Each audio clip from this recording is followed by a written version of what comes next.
We are now getting never-before-seen photos and videos of the Caribbean island belonging to convicted sex offender Jeffrey Epstein. House Democrats on the House Oversight Committee released these images of several bedrooms, bathrooms, and odd furniture at what looks to be a luxury resort. Joining us live is CBS News congressional correspondent Nikole Killion.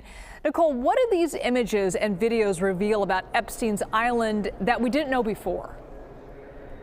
Well, look, a lot of this information is information that the committee has been pressing for and asking for from the Justice Department with respect to their ongoing investigation. And as we know, when the committee gets information, sometimes it's handled in a way where Democrats have been putting out some of this information. I did actually have a chance to speak with the chair of the House Oversight Committee, James Comer, who once again accused Democrats of cherry picking some of this information and these photos because not much context was given behind it. We also know, though, that Democrats on the committee were able to obtain some additional information with respect to some of the bank accounts that the late convicted sex offender Jeffrey Epstein used. So they said that information will also be forthcoming. But we have seen at times this committee release information kind of on a party line basis. And so again, in this case, Chair Comer saying that he believes some of this information was cherry picked. I also asked him if he has any update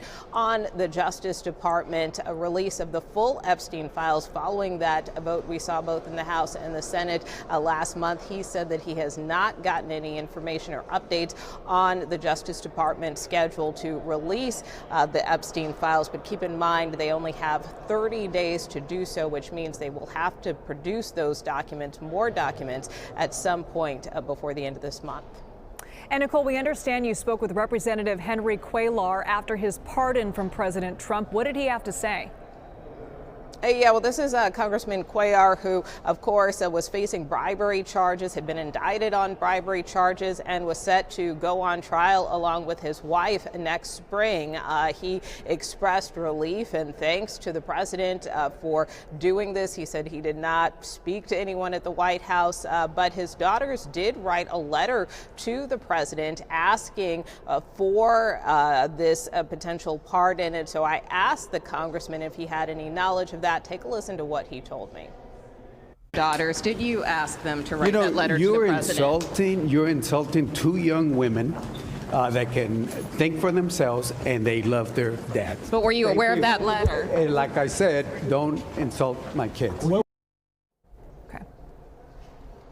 So again, the congressman suggesting that this was done on the own volition of his two daughters who penned this letter to the president. But the president posted that letter alongside his Truth Social post earlier today when he announced this pardon, basically saying that, you know, he believes that Cuellar was prosecuted or targeted because of his positions on immigration, since he was critical of the Biden administration, even though he is a Democrat. But again, Cuellar, for his part, said that, you know, he had no conversations with the White House about this and plans to thank the president personally when he goes to the White House for a Christmas party next week.